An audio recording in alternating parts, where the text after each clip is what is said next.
കർത്താവിന് സ്തുതി. എൻ്റെ പേര് ടോണി തോമസ്. ഇതെൻ്റെ ഹസ്ബൻഡ്. ഞാൻ കോട്ടയം ജില്ലയിലെ ഉഴവൂർ എന്നുള്ള സ്ഥലത്തു നിന്നാണ് വരുന്നത്. ഞാൻ ആദ്യമായി ഉടമ്പടി എടുത്തത് കഴിഞ്ഞ വർഷം ഡിസംബറിലാണ്. ഞങ്ങളുടെ വീടിനടുത്തുള്ളൊരു ചേച്ചിയാണ് എന്നോട് പറഞ്ഞത് കൃപാസനത്തിൽ പോകാൻ. ചേച്ചിയാണ് എന്നെ ഇവിടെ കൊണ്ടുവന്നതും ഉടമ്പടി എടുപ്പിച്ചതും. പക്ഷെ ആദ്യം വന്ന് ഉടമ്പടി എടുത്തു, ഞാൻ അത് പൂർത്തിയാക്കി. പക്ഷെ എനിക്ക് അനുഗ്രഹങ്ങളൊന്നും കിട്ടിയില്ലെന്ന് എനിക്ക് അങ്ങനെ ഒരു തോന്നലായിരുന്നു. അങ്ങനെ ഇരിക്കുകയാണ് ഈ വർഷം മെയ്യിൽ എൻ്റെ ഹസ്ബൻഡിനൊരു സ്കൂട്ടറിൽ ആക്സിഡൻ്റ് ആവുകയും അപ്പോൾ വലത്തെ സൈഡ് തോളിടിച്ചാണ് വീണത്. അപ്പം അതെല്ലാം കഴിഞ്ഞ് ഹോസ്പിറ്റലൊക്കെ കാണിച്ച് ഹസ്ബൻഡ് വീട്ടിൽ വന്നപ്പം ഞാൻ കഴുത്തിൽ നോക്കുമ്പോൾ കഴുത്തിലൊരു വലിയൊരു മുഴ പോലെ വലത്തെ സൈഡിൽ. അപ്പം ഹസ്ബൻഡിനോട് പറഞ്ഞു, വണ്ടി തോളിവിടെയല്ലേ ഇടിച്ചത്, അപ്പം അതിൻ്റെ നീരായിരിക്കും. അപ്പം 2 ദിവസം കഴിഞ്ഞ് എനിക്ക് തൈറോയിഡിൻ്റെ പ്രശ്നമുണ്ട്. അപ്പം ഞാൻ ഡോക്ടറെ കാണിക്കാൻ പോയപ്പം ഞാൻ ആ സർജൻ സാറിനോട് പറഞ്ഞു, ഇതുപോലെ ഹസ്ബൻഡിൻ്റെ തൊണ്ടയിൽ ഒരു മുഴ പോലെ കാണുന്നുണ്ടല്ലോ. അപ്പോൾ ഡോക്ടർ പറഞ്ഞു, അത് ചിലപ്പോൾ വീണേൻ്റെ ആണോ, നമുക്ക് നോക്കാം, പെട്ടെന്ന് കണ്ടതല്ലേ, നമുക്ക് വെയിറ്റ് ചെയ്യാം, ഒരു 3 മാസം നമുക്ക് വെയിറ്റ് ചെയ്യാമെന്ന് പറഞ്ഞു. അപ്പോൾ അത് പിന്നെ അങ്ങനെ വെയിറ്റ് ചെയ്തിരിക്കുമായിരുന്നു, ഞങ്ങൾ നോക്കിയില്ല. അപ്പം ഒരു ഒക്ടോബർ മാസം ഒരു പകുതി ആയപ്പോഴത്തേനും ഞാൻ ഹസ്ബൻഡിനോട് ഹോസ്പിറ്റലിൽ പോകാൻ കാണിക്കാമെന്ന് പറഞ്ഞാൽ വരത്തില്ല. അപ്പം ഞങ്ങൾ സാമ്പത്തികമായിട്ട് ഒരുപാട് ബുദ്ധിമുട്ട് നിൽക്കുന്ന സമയമായിരുന്നു അത്. അപ്പം ഹസ്ബൻഡ് പോരത്തില്ല. വീട്ടിലെ കാര്യങ്ങളും ഹോസ്പിറ്റലിൽ പോയാൽ ഒത്തിരി പൈസയാവും, പുള്ളി എന്ത് ചെയ്താൽ പോരത്തില്ല. പക്ഷേ എനിക്ക് മനസ്സിലൊരു തോന്നലാണ്, എനിക്ക് ഹോസ്പിറ്റലിൽ ഒന്ന് കാണിക്കണം. എനിക്ക് ടെൻഷൻ കാരണം ഞാൻ പുള്ളിയോട് പറഞ്ഞു, നമുക്കൊന്ന് പോവാം, ഹോസ്പിറ്റലിൽ പോവാമെന്ന് പറഞ്ഞ് ഞാൻ ഒരു ദിവസം ഒക്ടോബർ 31-ാം തീയതി ഞാൻ സ്കാനിങ്ങിന് ഡേറ്റ് എടുത്ത് പുള്ളീനെ സ്കാനിങ്ങിന് കൊണ്ടുപോയി സ്കാൻ ചെയ്യിപ്പിച്ചു. സ്കാൻ ചെയ്യിച്ചപ്പം ഡോക്ടറെ കാണിച്ചപ്പോൾ പറഞ്ഞു, വലിയ മുഴയുണ്ട്, 2 മുഴയുണ്ട് തൊണ്ടയിൽ, അത് നമ്മൾ ഉടനെ തന്നെ നമുക്ക് FNSC എടുക്കണമെന്ന് പറഞ്ഞു. അതൊരു വ്യാഴാഴ്ചയായിരുന്നു. വെള്ളിയാഴ്ച തന്നെ ഹോസ്പിറ്റലിൽ പോയി ഞങ്ങൾ FNSC എടുത്തു. പുള്ളി പോരത്തില്ല.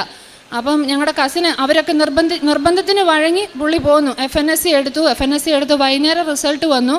അപ്പോൾ ആ റിസൾട്ട് കണ്ടപ്പോൾ എനിക്ക് എന്തോ കുഴപ്പമുള്ള പോലെ എനിക്ക് തോന്നി. ഞങ്ങൾ വേഗം ആശുപത്രി തന്നെ ഞാൻ കൊണ്ടുപോയി, ഹസ്ബൻഡിനെ വേഗം കൊണ്ടുപോയി ഡോക്ടറെ കാണിച്ചപ്പോൾ ഡോക്ടർ പറഞ്ഞു, ഇത് വെച്ചുകൊണ്ടിരിക്കാൻ കൊള്ളത്തില്ല, അത് ചീത്ത മുഴയാണ്, നമുക്കത് ഒരാഴ്ചക്കുള്ളിൽ എടുത്ത് ഒഴിവാക്കണം എന്ന് പറഞ്ഞു. ഞങ്ങളുടെ കയ്യിൽ ഒന്നും ഇല്ലാതിരിക്കുന്ന ഒരു സമയമാണ്, ഞങ്ങൾ ഒത്തിരി ബുദ്ധിമുട്ടിൽ കഴിഞ്ഞുകൊണ്ടിരിക്കുന്നൊരു സമയം. എന്ത് ചെയ്യും എന്താണെന്ന് എനിക്കറിയില്ല. കേട്ടപ്പം ചീത്ത മുഴയാണെന്ന് ഡോക്ടർ പറയുകയും ചെയ്തു, വെച്ചുകൊണ്ടിരിക്കാൻ പറ്റത്തില്ല. അപ്പം ഞങ്ങൾ തിരിച്ച് വീട്ടിൽ വന്നു. അപ്പോൾ ഞങ്ങൾ ഇങ്ങനെ സംസാരിക്കുമ്പോൾ ഞാൻ ഹസ്ബൻഡിനോട് പറഞ്ഞു, വല്ല വേറെ അസുഖമാണെങ്കിൽ നമ്മൾ എന്ത് ചെയ്യും? എൻ്റെ അമ്മയും ക്യാൻസർ വന്നാണ് മരിച്ചത്. ഇപ്പോൾ 2 വർഷമായുള്ള അമ്മ മരിച്ചിട്ട്. അമ്മ അനുഭവിച്ച വേദന എന്താണെന്നും ഈ ക്യാൻസർ രോഗം വന്നാലുള്ള ബുദ്ധിമുട്ടുകൾ എന്താണെന്നും ഞങ്ങളുടെ കണ്ണിലൂടെ കണ്ടതുകൊണ്ട് ഞങ്ങൾക്കത് കേൾക്കുമ്പോൾ തന്നെ ഞങ്ങൾക്ക് പേടിയാണ്. അപ്പം ഞങ്ങൾ ഓർത്തു നമുക്ക് വേറെ ആരോടെങ്കിലും അഡ്വൈസ് ചോദിക്കാം. അപ്പം ഞങ്ങൾ അറിയുന്ന ഡോക്ടർമാരെ എല്ലാവരെയും വിളിച്ച് ചോദിച്ചു. അപ്പോൾ എല്ലാവരും അതാണ് പറയണത്, വെച്ചുകൊണ്ടിരിക്കാൻ പറ്റത്തില്ല, അത് ചീത്തയായിട്ടൊരു മുഴയാണെന്നാണ് കാണിക്കുന്നത്, അത് പെട്ടെന്ന് തന്നെ ഒഴിവാക്കണമെന്ന് പറഞ്ഞു. അപ്പോൾ ശനിയും കഴിഞ്ഞ് ഞായറും കഴിഞ്ഞ് തിങ്കളാഴ്ച. അപ്പം എന്നിട്ട് ഞങ്ങൾ വീടിനടുത്തുള്ള ഹോസ്പിറ്റലിൽ തന്നെ ഓപ്പറേഷൻ ചെയ്യാമെന്ന് തീരുമാനിച്ചു. പൈസ ഒന്നും കയ്യിലില്ല, എങ്ങനെ ചെയ്യും എന്താണെന്നൊന്നും അറിയില്ല. വീട്ടിൽ വേറെ ആരുമില്ല, ഞാനും ഹസ്ബൻഡും എൻ്റെ അച്ഛനുമാണ് വീട്ടിൽ. എൻ്റെ അച്ഛന് സുഖമില്ലാത്ത ഒരാളാണ്. അപ്പോഴും ഞങ്ങൾക്ക് ടെൻഷൻ, കുഞ്ഞിൻ്റെ കാര്യം എന്താവും, വീട്ടിലെ ചിലവ് കാര്യങ്ങൾ, ഓപ്പറേഷൻ എന്ത് ചെയ്യും എനിക്കറിയില്ല, എങ്ങനെയാവും, ഞങ്ങൾക്ക് ടെൻഷനായിരുന്നു. വേറെ ആരുമില്ല, എന്നെക്കൊണ്ട് തന്നെ ഇതെല്ലാം മാനേജ് ചെയ്യാൻ പറ്റുമോ? അപ്പം അടുത്ത ഹോസ്പിറ്റലിൽ തന്നെ ഓപ്പറേഷൻ ചെയ്യാൻ ഞങ്ങൾ തീരുമാനിച്ച് ഒരു വ്യാഴാഴ്ചത്തേന് ഡേറ്റ് തന്നു. തിങ്കളാഴ്ച തന്നെ ഞാനും എൻ്റെ ഹസ്ബൻഡും, ഞങ്ങൾ ആരോടും പറഞ്ഞില്ല. പെട്ടെന്ന് പുള്ളി ഞായറാഴ്ച എന്നോട് പറയാം, എടി നമുക്ക് കൃപാസനത്തിൽ പോവാം, മാതാവിൻ്റെ അടുത്ത്. നീ പോയതല്ലേ? ഞാൻ പോയിട്ടില്ലല്ലോ, നമുക്കൊന്ന് പോവാം. മാതാവിൻ്റെ അടുത്ത് പോയി കഴിഞ്ഞാൽ ഓപ്പറേഷൻ ഒന്നും ചെയ്യേണ്ടി വരത്തില്ല. പുള്ളിയുടെ നിർബന്ധം, പുള്ളിക്ക് എന്തോ ഒരു ഇതുപോലെ പുള്ളി പറയാം, നമുക്ക് അവിടെ പോയാൽ ഒന്നും വരത്തില്ല. അങ്ങനെ ഞങ്ങൾ തിങ്കളാഴ്ച വെളുപ്പിന് ഞങ്ങൾ വീട്ടിൽ നിന്ന് പോകുന്നത് ഇവിടെ വന്ന് ഞാൻ എൻ്റെ ഉടമ്പടി പുതുക്കി ജോസഫ് അച്ഛനെ കണ്ട്. ഞങ്ങൾ ക്യാൻസറിൻ്റെ സംശയമാണെന്ന് പറഞ്ഞപ്പോൾ തന്നെ ഞങ്ങൾക്ക് ആദ്യം തന്നെ ജോസഫ് അച്ഛനെ കാണാൻ പറ്റി.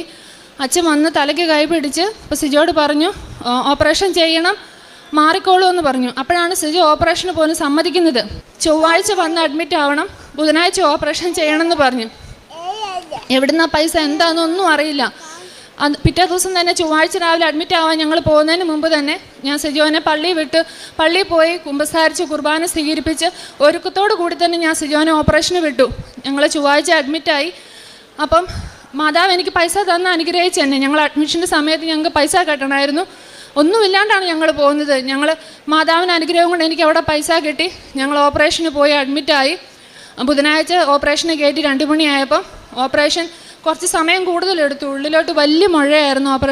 ഓപ്പറേഷൻ കഴിഞ്ഞ് ഡോക്ടർ ഇറക്കി കഴിഞ്ഞപ്പോൾ ഡോക്ടർ എന്നോട് പറഞ്ഞു, വലിയ മുഴയായിരുന്നു, നല്ല ബ്ലീഡിങ് ആയിരുന്നു. ബ്ലീഡിങ് ഉള്ള മുഴ അത് ക്യാൻസറിൻ്റെ മുഴയാണെന്നാണ് ഡോക്ടർ എന്നോട് പറഞ്ഞു. എന്നിട്ട് സിജോനെ ഞാൻ കയറി കണ്ടു. അവിടെ കണ്ട് ഞാൻ കയറിയപ്പോൾ എന്നോട് സിജോ പറഞ്ഞു വയറിന് വേദനയാണെന്ന് പറഞ്ഞു. അപ്പം മൂത്രത്തിക്കല്ലിന് പ്രശ്നമുള്ളൂ, അതായിരിക്കുമെന്ന് കരുതി. ഓൾറെഡി ഈ ടെസ്റ്റിസിലൊരു സിസ്റ്റ് പോലെ ഉണ്ടായിരുന്നു പുള്ളിക്ക്. അപ്പം ഡോക്ടർമാരൊക്കെ നോക്കുന്നുണ്ട്, വേദന എന്താണെന്ന് മനസ്സിലാവുന്നില്ല. ഓപ്പറേഷൻ കഴിഞ്ഞ് ഇറക്കിയിട്ടുള്ളൂ, നല്ല ബ്ലീഡിങ്ങും ആയിരുന്നു. ഇറക്കി എന്നിട്ട് ഞാൻ 10:30 ആയപ്പോഴത്തേനും ഞാൻ കുഞ്ഞിനെയും കൊണ്ട് വീട്ടിലോട്ട് പോന്നു. ഹസ്ബൻഡിൻ്റെ അമ്മ കൂടെ നിൽക്കാമെന്ന് പറഞ്ഞു. അപ്പം ഞാൻ കുഞ്ഞിനെയും കൊണ്ട് വീട്ടിലോട്ട് പോന്നു. വീട്ടിൽ വന്ന് ഒരു 10:30 ആയപ്പോഴത്തേനും കുഞ്ഞിന് ഫുഡ് കൊടുക്കാൻ തുടങ്ങുന്നേ ഉള്ളൂ. അപ്പോഴത്തേനും എൻ്റെ ഹോസ്പിറ്റലിൽ നിന്ന് ഡോക്ടർ വിളിച്ചു. സിജോയുടെ ടെസ്റ്റിസ്, വലത് സൈഡിലെ ടെസ്റ്റിസ് തിരിഞ്ഞു പോയി, എമർജൻസി ആയിട്ട് കാരിത്താസ് ഹോസ്പിറ്റലിൽ കൊണ്ടുപോകണം, അവിടെ പോയി സ്കാനിങ് എടുക്കണമെന്ന്. എനിക്കിവരെന്താ പറയണതെന്ന് പോലും എനിക്ക് മനസ്സിലാവുന്നില്ല, ടെൻഷൻ കാരണം. ഒന്നാമത് ഈ അസുഖമാണെന്ന് കേട്ടപ്പോൾ തന്നെ വീട്ടിൽ ഭക്ഷണം ഉണ്ടാക്കലില്ല, കഴിക്കലില്ല. ഞങ്ങൾക്ക് ഭക്ഷണം പോലും കഴിക്കാൻ പറ്റുന്നില്ല. ആരോട് പറയാൻ ആരുമില്ല നമുക്ക്, നമ്മളെ കേൾക്കാനോ. നമ്മുടെ സങ്കടം ചിലപ്പോൾ മറ്റുള്ളവർക്കൊരു സങ്കടം ആയിരിക്കണമെന്നില്ല. അത് കാരണം ഞങ്ങൾ ആരുമായിട്ട് അങ്ങനെ ഒത്തിരി പേരോട് ഞങ്ങൾ ഷെയർ ചെയ്തില്ല. ഞാൻ വീട്ടിലൊരു മാതാവിൻ്റെ രൂപമുണ്ട്, ഞാൻ ആ കാലിക്ക് പോയി നിന്ന് എപ്പോഴും കരയുമായിരുന്നു, മാതാവേ എനിക്ക് ആരുമില്ല. അത് തന്നെ ഞാൻ പറഞ്ഞുകൊണ്ടിരുന്നത്.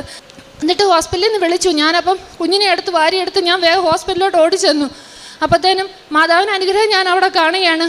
മാതാവ് ഇടപെട്ട് സിജോനെ കാരിത്താസിലോട്ട് കൊണ്ടുപോകണ്ട, അവിടെ തന്നെ സ്കാൻ ചെയ്യാൻ ഡോക്ടർ കാരിത്താസിൽ നിന്ന് വന്ന് സ്കാൻ ചെയ്യുമെന്ന് പറഞ്ഞു. സ്കാൻ എടുത്തു കഴിഞ്ഞപ്പം ടെസ്റ്റിസ് തിരിഞ്ഞു പോയി. അതിനപ്പം തന്നെ 4 മണിക്കൂറിനുള്ളിൽ ഓപ്പറേഷൻ ചെയ്യണം, ടെസ്റ്റിസ് എടുത്ത് ഒഴിവാക്കണം എന്ന് പറഞ്ഞു.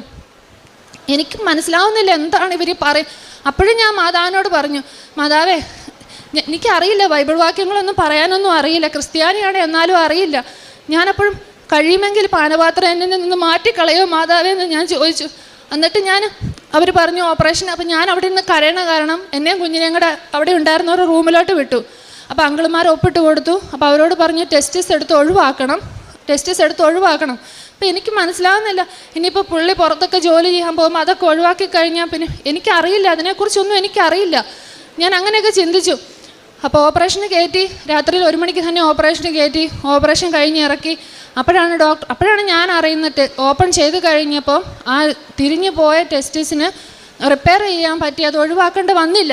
അപ്പോൾ ഞാൻ വിശ്വസിക്കുകയാണ് അത് മാതാവിൻ്റെ ഒരു അനുഗ്രഹമാണ്.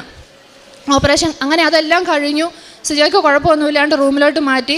4 ദിവസം അഡ്മിഷനായിരുന്നു പറഞ്ഞത്, പക്ഷേ ചുമയായിരുന്നു. ഓപ്പറേഷൻ കഴിഞ്ഞിട്ട് 8 ദിവസം കഴിഞ്ഞ് ഞങ്ങൾ ഡിസ്ചാർജായി വീട്ടിൽ വന്നു.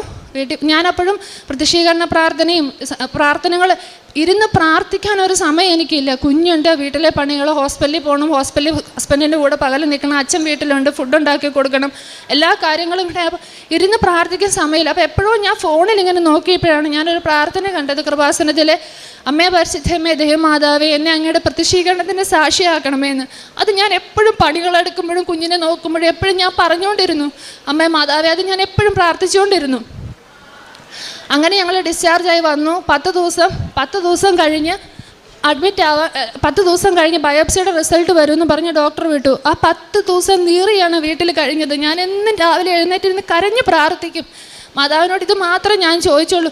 ഞാൻ പറഞ്ഞു, മാതാവേ ബയോപ്സിക്ക് വിട്ടിട്ടുണ്ട്, നീ പോയി അത് പരിശോധിക്കണം. സഞ്ചാരി മാതാവേ നീ പോയി നോക്കണം, അതിലെന്തെങ്കിലും കുഴപ്പമുണ്ടെങ്കിൽ നീ അത് മായ്ച്ചു കളയണം. അവരുടെ കണ്ണിൽ അതൊന്നും പിടിക്കരുത്. നീ അത് നോക്കി അതിൽ കുഴപ്പങ്ങളൊന്നുമില്ല എന്നുള്ള റിസൾട്ട് എനിക്ക് തരണം, എനിക്ക് വേറെ ആരുമില്ല. അങ്ങനെ ഞാൻ പ്രാർത്ഥിച്ചു. 19-ാം തീയതി നവംബർ 19-നാണ് ഞങ്ങൾക്ക് ഹോസ്പിറ്റലിൽ ചെല്ലേണ്ട ദിവസം. 17-ാം തീയതി രാവിലെ ഞാൻ പ്രാർത്ഥിച്ച് 5:30 പ്രതിഷ്ഠീകരണ പ്രാർത്ഥന ചൊല്ലിയിട്ട് ഞാൻ ഹസ്ബൻഡിൻ്റെ അടുത്ത് ചെന്നു. ജയ എങ്ങനെയുണ്ട്? എപ്പോഴും ഞാൻ ചോദിക്കും. ഞാൻ അപ്പോഴും ഓപ്പറേഷന് പോകുന്നതിന് മുമ്പും ഓപ്പറേഷൻ്റെ സമയത്തും ഉടമ്പടി തൈലവും തേനും എല്ലാം ഞാൻ ഹസ്ബൻഡിന് നെറ്റിയിൽ വരപ്പിക്കുകയും എൻ്റെയും കുഞ്ഞിൻ്റെയും എല്ലാം ഞങ്ങൾ തേക്കുകയും. ഇതൊക്കെ ഒരു അനുഗ്രഹമാണെന്ന് ഞാൻ വിശ്വസിക്കുകയാണ്. ഇതൊക്കെ എനിക്ക് കിട്ടിയതും മാതാവിൽ നിന്ന് എനിക്കിത് കിട്ടിയതും അതെല്ലാം ഞാൻ ചെയ്തുകൊണ്ടിരുന്നു. അപ്പം ഞാൻ ചോദിച്ചു, ചായ എങ്ങനെയുണ്ട് രാവിലെ? അപ്പോൾ പറഞ്ഞേടി ഞാൻ കണ്ണ് തുറന്നപ്പോൾ കഴുത്തിൻ്റെ അവിടെ നിന്ന് എന്തോ ഇങ്ങനെ പോകുന്ന പോലെ എനിക്ക് തോന്നി. അപ്പോൾ ഞാൻ പറഞ്ഞു, ചായ നമുക്ക് ഉറച്ച് വിശ്വസിക്കാം, അത് മാതാവ് ഇച്ചതിൻ്റെ ആ വലിയ അസുഖം എടുത്ത് മാറ്റിയതെന്ന് ഞങ്ങൾ ഉറച്ച് വിശ്വസിച്ചു. അതുപോലെ തന്നെ പിറ്റേ ദിവസം രാവിലെ ഞാൻ പ്രാർത്ഥന കഴിഞ്ഞു. പുള്ളിക്ക് ഇപ്പോഴും സൗണ്ട് ഇല്ല, പക്ഷെ ഞാൻ എപ്പോഴും ഞാൻ ചെയ്യിപ്പിക്കുന്ന ഒരു കാര്യം, ഞാൻ ബൈബിൾ വായിപ്പിക്കും, പ്രാർത്ഥന ചെല്ലിപ്പിക്കും. സൗണ്ട് ഇല്ലെങ്കിൽ വേണ്ട, അയച്ചാൽ ബൈബിൾ വായിച്ചാൽ മതി, മാതാവ് സൗണ്ട് കിട്ടും. ഇപ്പം ആദ്യമൊന്നും പറയണതൊന്നും തെളിയലായിരുന്നു, ഇപ്പം നമുക്ക് പറയുന്നത് തെളിഞ്ഞു വരുന്നുണ്ട്. അങ്ങനെ അതുപോലെ തന്നെ 18-ാം തീയതി രാവിലെ ഞാൻ പ്രാർത്ഥിച്ചിന് കഴിഞ്ഞ് വന്നപ്പോൾ ചോദിച്ചപ്പോൾ ഹസ്ബൻഡ് പറഞ്ഞു, എടി കഴുത്തേന്ന് എന്തോ ഇങ്ങനെ പോകുന്ന പോലെ തോന്നിയടി. അപ്പോൾ ഞാൻ വിശ്വസിച്ചു, ഞാൻ ഉറച്ച് വിശ്വസിച്ചു അത് മാതാവ് ആ വലിയ അസുഖം എൻ്റെ ഹസ്ബൻഡിൻ്റെ കഴുത്തിൽ നിന്ന് എടുത്ത് മാറ്റിയതെന്ന് ഞാൻ ഉറച്ച് വിശ്വസിച്ചു. അതുപോലെ ടെസ്റ്റിന് ഓപ്പറേഷൻ കഴിഞ്ഞപ്പോഴും അപ്പം ഞങ്ങൾ സംസാരിക്കുക, ഹസ്ബൻഡ് എന്നോട് പറയാം, എടി അവിടെ സിസ്റ്റം ഉണ്ടെന്ന് നമുക്കറിയണ കാര്യമായിരുന്നല്ലോ, ചിലപ്പോൾ അത് മാതാവ് ഈ ഓപ്പറേഷനിലൂടെ തന്നെ അതും അങ്ങ് ഒഴിവാക്കി തന്നതായിരിക്കും, പിന്നീട് അതിനൊരു വേദന വരിക, വയറുവേദന വരിക, പിന്നെ പോയി ഓപ്പറേഷൻ ചെയ്യുക, അത് ഞങ്ങളെ കൊണ്ട് സാധ്യമായ ഒരു കാര്യമല്ല. അതുപോലെ ബുദ്ധിമുട്ടി നിൽക്കുന്ന ഒരു സമയമാണ്. അപ്പോൾ ഇതിലൂടെ ഈ ഒരു ഓപ്പറേഷനിലൂടെ തന്നെ രണ്ടും മാതാവ് മാറ്റി തന്നതായിരിക്കും എന്ന് ഞങ്ങൾ ഉറച്ച് വിശ്വസിച്ചു. അങ്ങനെ 10 ഞങ്ങൾ ഹോസ്പിറ്റലിൽ ചെന്നു. ഞാൻ എവിടെ പോയാലും മാതാവിനെ, സഞ്ചാരി മാതാവേ നീ എൻ്റെ കൂടെ വരണം, നീ എൻ്റെ കൂടെ വരണം എന്ന് പറഞ്ഞാൽ ഞാൻ പോകുക. ഞാൻ ഹോസ്പിറ്റലിൽ ചെന്ന് ഇറങ്ങിയപ്പോൾ എൻ്റെ കൈയും കാലൊക്കെ വിറയ്ക്കാൻ തുടങ്ങി. എനിക്കത് കേൾക്കാൻ, എന്നാലും ഞാൻ വിശ്വസിച്ചു മനുഷ്യർക്ക് അസാധ്യമായത് ദൈവത്തിന് സാധ്യമാണ്. അത് ഞാൻ അടിയുറച്ച് വിശ്വസിച്ചു. ഞാൻ ചെന്നു, ഡോക്ടറെ കണ്ടു. ഡോക്ടർ റിപ്പോർട്ട് കണ്ടപ്പോൾ എന്നോട് ഒരു കുഴപ്പമില്ല മോളെ, ഇതിലൊന്നുമില്ല, ദൈവാനുഗ്രഹമാണ്, ഇതിലൊരു കുഴപ്പമില്ല, ചിലപ്പോൾ ഇത് 1-2 മാസം ഇരിക്കുകയായിരുന്നെങ്കിൽ അത് ക്യാൻസറായി മാറിയേനെ. പല ഡോക്ടർമാരും ക്യാൻസറിൻ്റെ തന്നെയാണെന്നാണ് എന്നോട് പറഞ്ഞത്. ഓപ്പറേഷൻ കഴിഞ്ഞപ്പോഴും ഡോക്ടർ പറഞ്ഞു ബ്ലീഡിങ് ആണ്, ക്യാൻസറിൻ്റെ മുഴയ്ക്ക് ബ്ലീഡിങ്. പക്ഷെ ഉള്ളിലൊരു വിശ്വാസം മാതാവിനെ എനിക്ക് ഇവിടുന്ന് കിട്ടി. അപ്പം ഞാൻ ഉറച്ച് വിശ്വസിച്ചു മാതാവ് എൻ്റെ കൂടെ പോകുന്നു, ഓപ്പറേഷൻ ചെയ്തു. അതുപോലെ കുഞ്ഞ് അടങ്ങിയിരിക്കുന്ന ഒരു സ്വഭാവമല്ല. ഹോസ്പിറ്റലിൽ ചെന്ന് കഴിഞ്ഞാൽ എങ്ങനെയാകും കുഞ്ഞിന്, അവിടെ എല്ലാം പനിക്കാരായിരുന്നു കടന്നുകൊണ്ടിരുന്നത്, അടുത്ത റൂമുകളിലും വാർഡിലൊക്കെ. അപ്പോൾ എല്ലാവരും എന്നെ വഴക്ക് പറഞ്ഞു, കുഞ്ഞിനെ കൊണ്ട് വന്ന് അവനും അസുഖം പിടിക്കില്ലേ, പിന്നെ സിജോയ്ക്ക് പനി വരും. പക്ഷെ മാതാവിൻ്റെ അനുഗ്രഹം, ഞങ്ങൾ ഓപ്പറേഷൻ കഴിഞ്ഞു, സിജോയുടെ ബയോപ്സിയുടെ റിസൾട്ട് വന്നു. എനിക്കും കുഞ്ഞിനാകട്ടെ ഒരു അസുഖം പോലും, ഒരു പനിയോ ഒരു തുമ്മൽ പോലും ഞങ്ങൾക്ക് വന്നില്ല. എനിക്ക് സിജോനെ നോക്കാൻ പറ്റി, എന്നെക്കൊണ്ടെല്ലാം എനിക്ക് മാനേജ് ചെയ്യാൻ പറ്റി. ഇതൊക്കെ മാതാവിൻ്റെ അനുഗ്രഹമായി ഞാൻ ഒരിക്കലും നന്ദി പറഞ്ഞാൽ തീരില്ല. ബയോപ്സിയിൽ ഒരു കുഴപ്പമില്ലായിരുന്നു ഹസ്ബൻഡിന്. എവിടെയെല്ലാം ഡോക്ടർമാരെ കാണിച്ചു, അവരെല്ലാം പറഞ്ഞത് അത് തന്നെയാണ്. ഞാനിതിൽ എൻ്റെ കൃപാസന മാതാവിന് 1000 നന്ദി പറയുകയാണ്. ഞാൻ എൻ്റെ ജീവിതകാലം മുഴുവൻ മാതാവിന് ഞാൻ സ്തുതിയും നന്ദി അർപ്പിക്കുന്നു. ജെറമിയ പ്രവാചകന്റെ പുസ്തകം 30-ാം അധ്യായം 12-17 തിരുവചനങ്ങൾ. കർത്താവ് അരുളി ചെയ്യുന്നു, സുഖപ്പെടുത്തുവാനാവാത്ത വിധം നിനക്ക് ക്ഷതമേറ്റിരിക്കുന്നു, നിൻ്റെ മുറിവ് ഗുരുതരമാണ്. ഞാൻ നിനക്ക് വീണ്ടും ആരോഗ്യം നൽകും, നിൻ്റെ മുറിവുകൾ സുഖപ്പെടുത്തും. ടോണി തോമസ് എന്ന ഈ സഹോദരി തൻ്റെ ജീവിത പങ്കാളിക്ക് വന്ന രോഗാവസ്ഥയെക്കുറിച്ചും അതിൻ്റെ കാഠിന്യത്തെക്കുറിച്ചും പരിശുദ്ധ കൃപാസന മാതാവിൽ ആശ്രയിച്ച് ഉടമ്പടി നേർച്ച വസ്തുക്കൾ ഉപയോഗിച്ച് ആ സഹോദരനെ ശുശ്രൂഷിച്ചതിലൂടെ അത്ഭുതകരമാവിധം രോഗം സൗഖ്യപ്പെട്ടതും, ക്യാൻസർ രോഗമെന്ന് എല്ലാവരും പറഞ്ഞത് പൂർണ്ണമായി അതൊന്നുമില്ലാതെ സാധാരണ സിസ്റ്റം എടുത്തു മാറ്റിയതിലൂടെ ആ രോഗത്തിന് ലഭിച്ച പൂർണ്ണമായ സൗഖ്യത്തെയും കുടുംബത്തിന് ലഭിച്ച വലിയ സംരക്ഷണത്തെയുമാണ് നമ്മളോട് സാക്ഷ്യപ്പെടുത്തുന്നത്. മകളുടെ വാക്കുകളിൽ നമ്മൾ ആവർത്തിച്ച് കേൾക്കുന്നത് പരിശുദ്ധ അമ്മ മാതാവിനോടുള്ള ശരണപ്പെട്ട പ്രാർത്ഥനയാണ്. കുടുംബം എങ്ങനെ മുന്നോട്ട് പോകുമെന്നറിയാതെ ക്ലേശിച്ച നാളുകളിൽ കൃപാസനം അമ്മ മാതാവിനോട് ശരണപ്പെട്ട നിറകണ്ണോടെ ആവർത്തിച്ച് പ്രാർത്ഥിക്കുന്നതാണ് നമ്മൾ കാണുന്നത്. അതോടൊപ്പം തന്നെ മകൾ പറയുന്നുണ്ട്, ജീവിത പങ്കാളിക്ക് രോഗാവസ്ഥ വന്നപ്പോൾ പങ്കാളി തന്നെയാണ് പറയുന്നത്, ഇവിടെ വന്ന് ഉടമ്പടി പുതുക്കണം, അച്ഛനെ കണ്ട് പ്രാർത്ഥിക്കണം, അച്ഛൻ എന്തു പറയുന്നുവോ അതനുസരിച്ച് തീരുമാനമെടുക്കണമെന്ന്. അങ്ങനെ അച്ഛൻ സഹോദരനോട് പറയുന്നുണ്ട്, ഓപ്പറേഷൻ ചെയ്യുക, ബാക്കി കാര്യങ്ങളൊന്നും കുഴപ്പമുണ്ടാവില്ലെന്ന്. അങ്ങനെ ദൈവത്തോട് ആലോചന ചോദിക്കുകയും ദൈവകരങ്ങളിൽ ജീവിതത്തെ സമർപ്പിക്കുകയും ഏറ്റവും ക്ലേശമായ ദുരിതപൂർണമായ ദിവസങ്ങളിലും അമ്മ മാതാവ് തിരുക്കുമാരന് ഞങ്ങളുടെ കുടുംബത്തെയും ജീവിതത്തെയും സമർപ്പിച്ച് സംരക്ഷണവും സഹായവും നൽകുമെന്ന പ്രത്യാശയാണ് ഈ കുടുംബത്തിന് രോഗത്തിന് സൗഖ്യമായും ജീവിതത്തിന് പുതിയ പ്രതീക്ഷകളോടുകൂടി മുന്നോട്ട് പോകാനുള്ള കരുത്തായും എപ്പോഴും സഹായിച്ചതെന്ന് കുടുംബം സാക്ഷ്യപ്പെടുത്തുകയാണ്. നമ്മുടെ ഭാരങ്ങൾ ഏറ്റെടുത്ത് അത് ലഘൂകരിച്ച് ഗുരുതരമായ വലിയ രോഗങ്ങളെപ്പോലും നിസ്സാരമാക്കി തന്നുകൊണ്ട് നമ്മുടെ ജീവിതവും കുടുംബവും മുന്നോട്ട് കൂടുതൽ സംരക്ഷണയിൽ പോകുവാൻ അമ്മ മാതാവ് സഹായിക്കുന്നുവെന്ന് ഈ സാക്ഷ്യത്തിലൂടെ മകൾ നമ്മളോട് അറിയിക്കുകയാണ്, ലോകത്തോട് വിളിച്ചു പറയുകയാണ്. ഈ കുടുംബത്തിന് ലഭിച്ച ഈ വലിയ അനുഗ്രഹങ്ങൾക്ക് അമ്മ മാതാവിനും തിരുക്കുമാരനും നന്ദി പറഞ്ഞുകൊണ്ട് കരങ്ങളടിച്ച് ഈ സാക്ഷ്യം നമുക്ക് സമർപ്പിക്കാം.